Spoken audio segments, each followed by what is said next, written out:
Hola, colegas.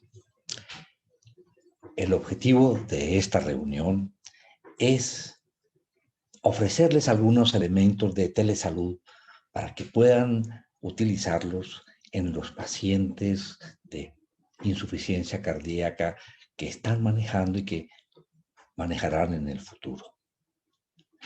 En primer lugar, mis conflictos de interés son fundamentalmente emocionales. Fui cofundador del primer servicio de rehabilitación cardíaca en la ciudad. Estoy comprometido con el desarrollo de la telesalud, pero no recibo regalías. Los pacientes, ¿qué piden de nosotros? Esperan sentirse bien y que los tratemos bien. Esperan tener una muy buena calidad de vida, que se los tenga en cuenta para sus decisiones, que no los molesten innecesariamente, no hacer gastos adicionales económicos y sobre todo poder gozar la vida. El equipo de salud pretende prevenir el desarrollo de las enfermedades.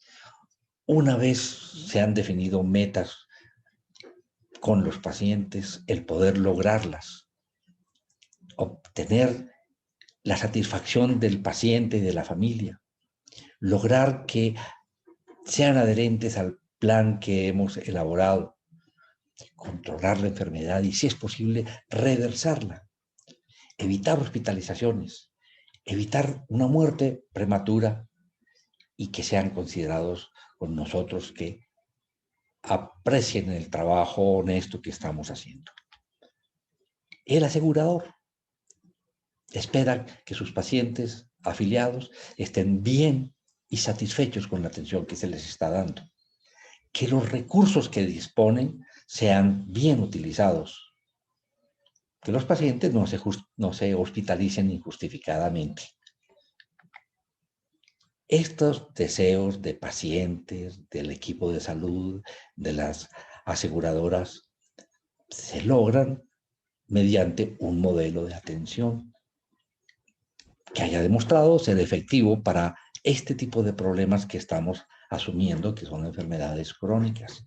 Este modelo de atención, pues, tiene que resolver los problemas individuales, el poder responder por programas, y ese modelo de atención probablemente, como se va a discutir en todo el curso, ha demostrado las clínicas de falla cardíaca ser muy efectivos en la atención de los pacientes.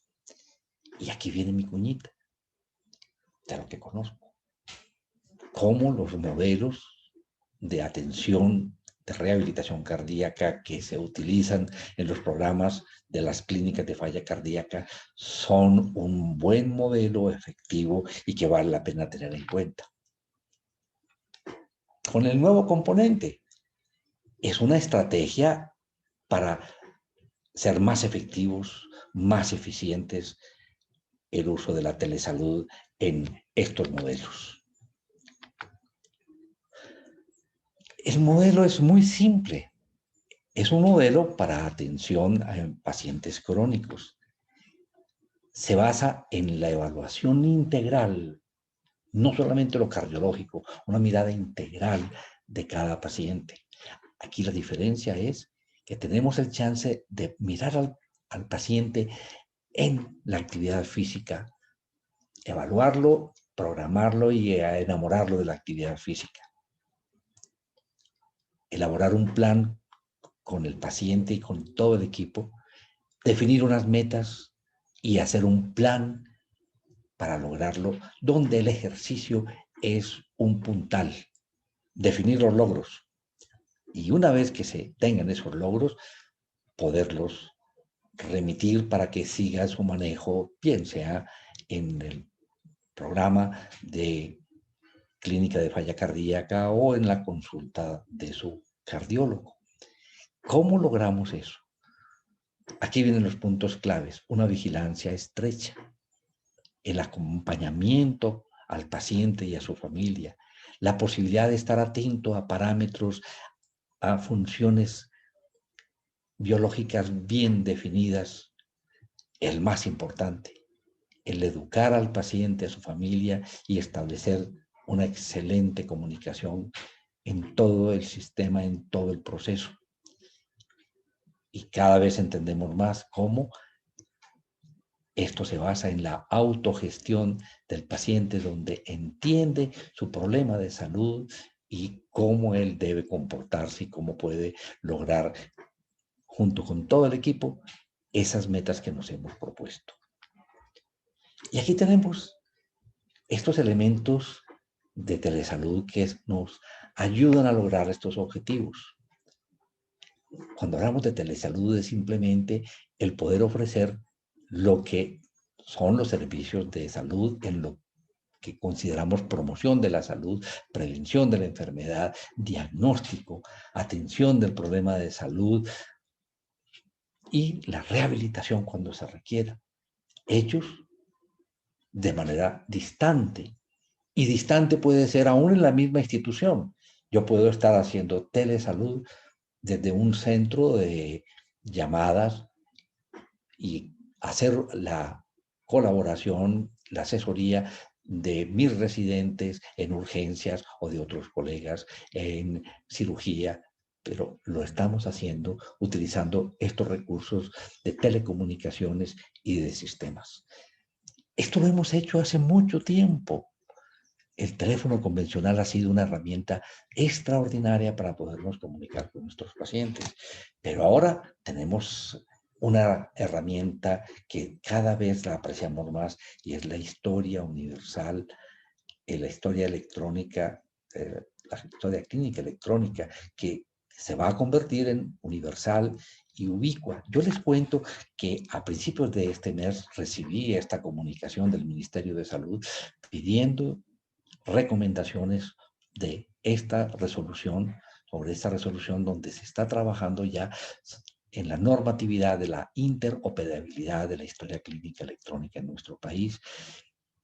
Es decir, que lo básico de la historia clínica va a exigirse y cada persona y cada institución va a tener lo básico y lo va a poder compartir y va a ser interoperable.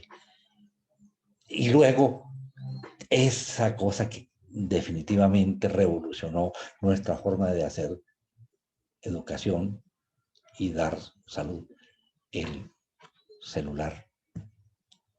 Todos los recursos que nos ofrece de mensajes de texto, mensajes de voz, videollamadas, videos, las aplicaciones que tenemos no es sino ver el cambio que tuvimos al comunicarnos con nuestros pacientes durante la pandemia gracias a la videollamada de WhatsApp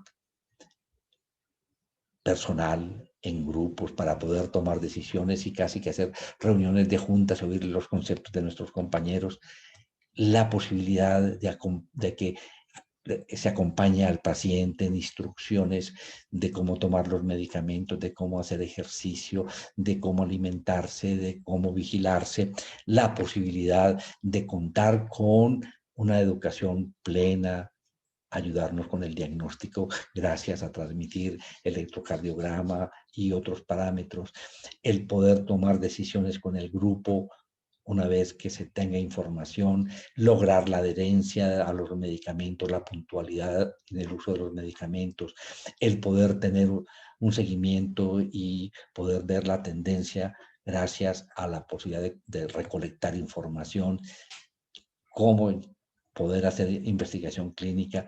Y es de las veces que de verdad hemos logrado un poco más en este objetivo de cambiar los hábitos de vida de nuestros pacientes.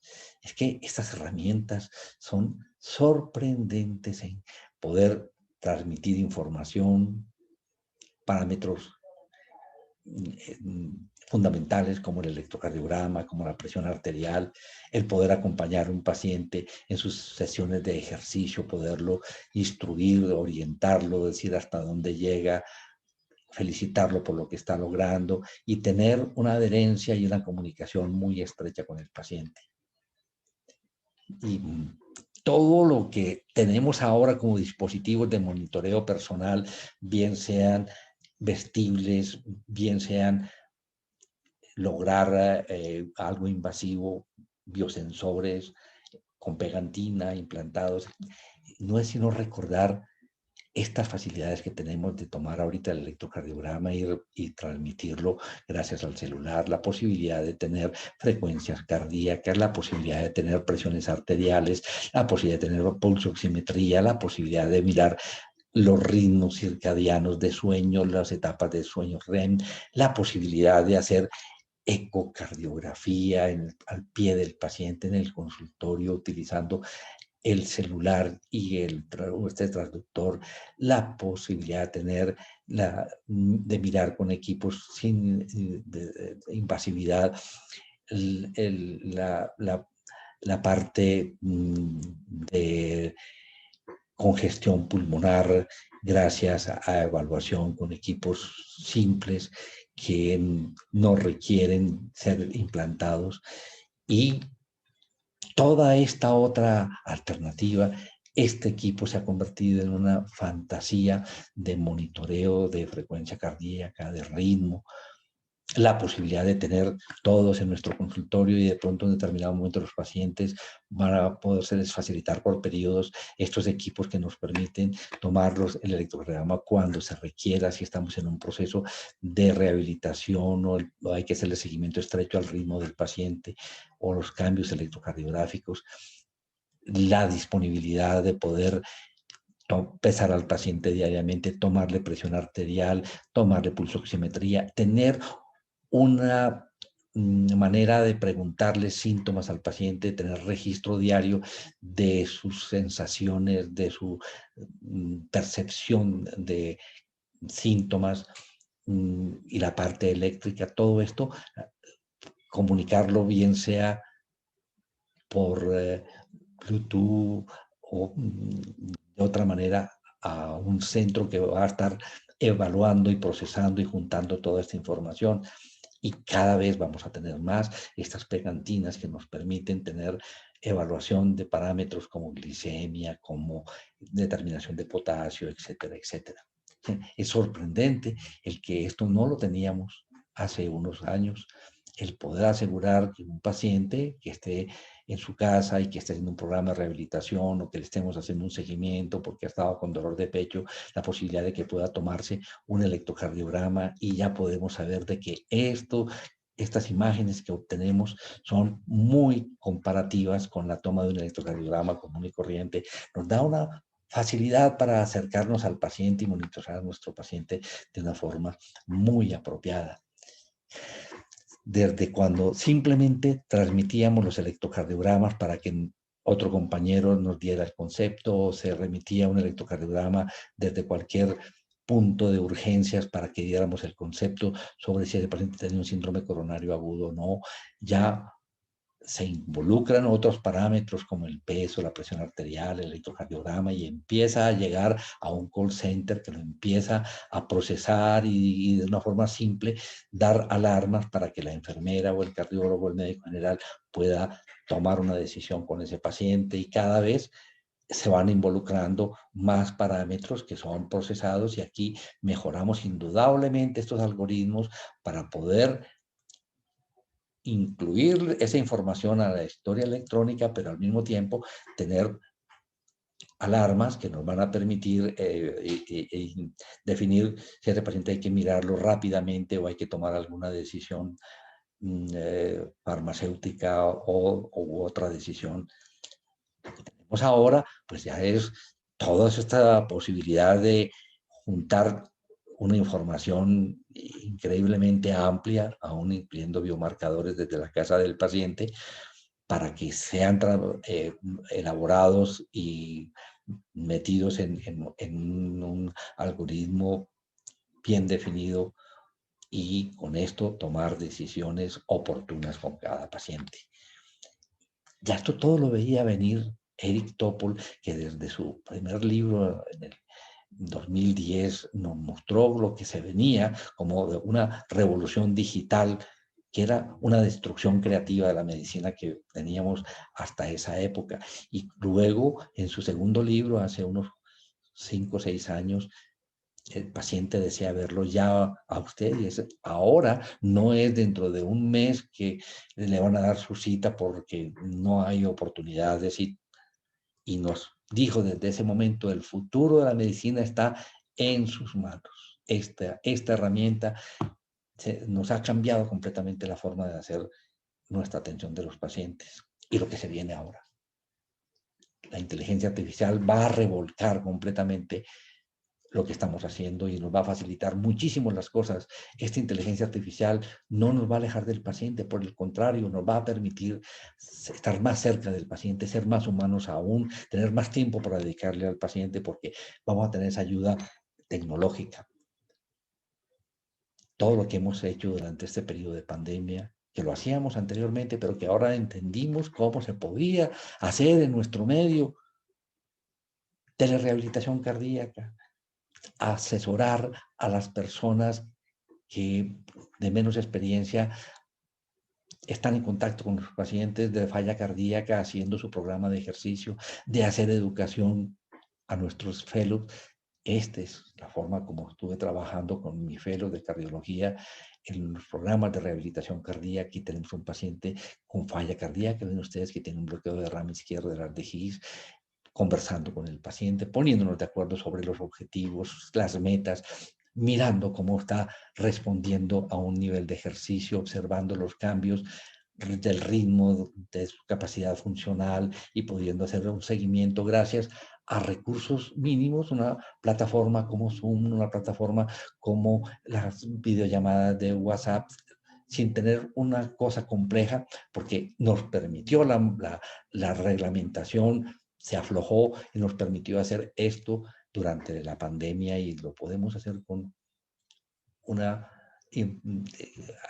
instalaciones lo menos complejos posibles. Lo clave es que seamos capaces de entender que estamos en un momento distinto. Ya nuestra relación con el paciente no es la misma de antes, donde éramos paternalistas. El paciente ahora es un paciente informado que nos confronta y tenemos que aprender a manejar esa relación de dos personas informadas de diferente formación. Ese paciente quiere que se le tome en cuenta para tomar las decisiones. Hay varias opciones. Escojamos entre los dos cuál es la mejor para ti, con tus deseos, tus anhelos. El paciente es dueño y se siente dueño y responsable de su historia clínica. Ahora la va a tener siempre a mano, va a acceder a ella y muy fácilmente admitimos que él la complemente porque la información que da el paciente allí a su historia clínica sobre cómo evolucionan sus síntomas, su mismo control, va a ser esencial. Este elemento que lo comentábamos es algo totalmente nuevo y es de que el paciente entra a ser responsable con el equipo de salud de logro de las metas, autogestiona el logro de sus metas y de sus controles. Esto de las comunidades de pacientes es algo sorprendente. Si tenemos una comunidad de pacientes con falla cardíaca, cada uno tiene una experiencia distinta, tiene cosas para contar y muchas veces esa información a los otros hace que la persona que no le pudo entender ni a la enfermera ni al cardiólogo pueda entender por qué hacer las cosas y va a tener recomendaciones. Como todo, tiene sus más y sus menos, pero el objetivo es que aprovechemos estos recursos apropiadamente en el manejo de nuestros pacientes. Lo mismo que las redes sociales, cómo aprovecharlos de una manera apropiada, sabiendo también las dificultades que esto nos origina. Entonces, quería contarles rápidamente la evidencia que nos soporta el que podamos decir que la telemedicina en falla cardíaca ha demostrado ser efectiva, segura y que vale la pena utilizar sus recursos. Una revisión hasta el 2019 la encuentran ustedes en el Companion de Heart Failure de Brownwell, en su cuarta edición, que es justamente del 2020.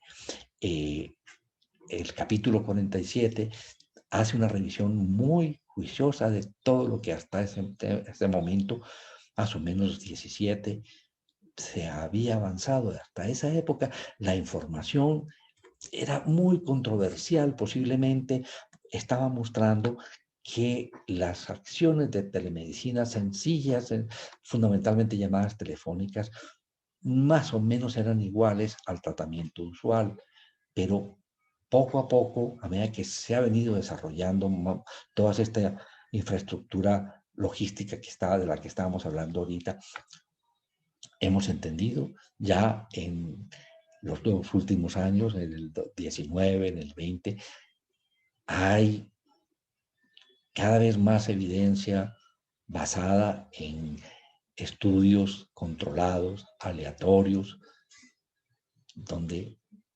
en este caso específicamente se revisan 29 estudios que cumplen con los requisitos para esta metaanálisis, donde hay posibilidades de analizar todas las causas de hospitalización, calidad de vida, todas las causas de muerte, muerte cardíaca, costos de hospitalización, hospitalización por aspectos cardíacos. Y revisando esto, encontramos que al compararlo con el manejo usual, los sistemas de medicina, utilizando estas herramientas de las TIC, con un soporte médico, muestran que son efectivos en los adultos con falla cardíaca, especialmente en disminuir las causas de hospitalización, las hospitalizaciones de tipo cardíaco, las causas globales de mortalidad, la mortalidad cardíaca y el tiempo de estadía durante hospitalizaciones. Estas muestran, ven ustedes, que por lo menos no son menores que el manejo tradicional, y en estos aspectos específicamente los que hemos hablado se muestran superiores. Uno de los estudios más lindos es el TIN-HF2, trabajado en unos 200 hospitales de Alemania, que fue publicado en agosto del 18. Y este estudio muestra, a diferencia del TIM-HF1, que les muestro ahorita, ese primer estudio dejó las cosas que aparentemente no había diferencias entre la intervención usual o la intervención con telemedicina, pero con este estudio se llega a mostrar cómo el manejo de los pacientes de forma remota logran disminuir el porcentaje de días perdidos debido a una hospitalización cardiovascular no planificada, y lo mismo disminuye la mortalidad global. Este estudio pues se basó primero en un estudio, el TIN-HF, que fue sobre 710 pacientes, miraba mortalidad total, mostraba la hospitalización, y en él no se encontró una diferencia significativa. Empezaron a analizar y encontraron de que había posiblemente una población que debía ser la que más se beneficiaba, y encuentran que aquellas que no tienen una depresión importante, posiblemente es la que más se beneficia. Planificaron este TIM-HF2, que muestra algo muy lindo. ¿Qué fue lo que ellos hicieron? Los pacientes intervenidos tenían en su casa la posibilidad del peso diario, de tomarse la presión arterial diariamente, el tener un récord de sus síntomas, de cómo ese día experimentaban su tono anímico, cómo habían dormido, etcétera. Una lista de chequeo diario, ver el electrocardiograma de este paciente. Esos parámetros vitales llegaban a la historia electrónica del centro que recibía esta información. Allí todo el tiempo había forma de procesarlo, la presencia de alarmas bien definidas en ganancia de peso, en síntomas del paciente, obligando a tener una reacción inmediata, bien sea por el médico general, por el cardiólogo y por supuesto en un programa de esta índole por la enfermera encargada del programa. Esta intervención mostró cómo se disminuía el número de días de hospitalización, las muertes igualmente, y el desenlace compuesto igualmente era mejor en el grupo de intervención.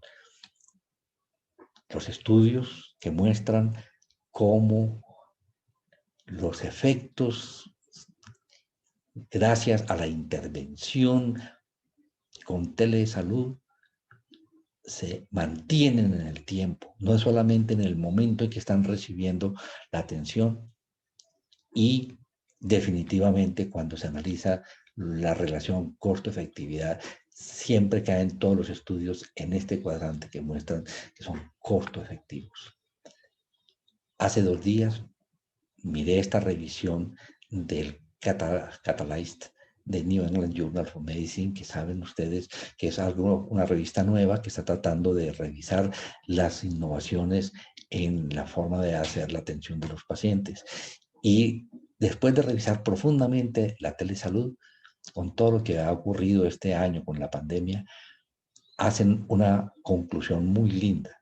Es que definitivamente hay que buscar cuál es el mejor y más apropiado atención que debe recibir el paciente al momento más apropiado y utilizando los recursos apropiados. ¿Qué quiere decir esto, jóvenes?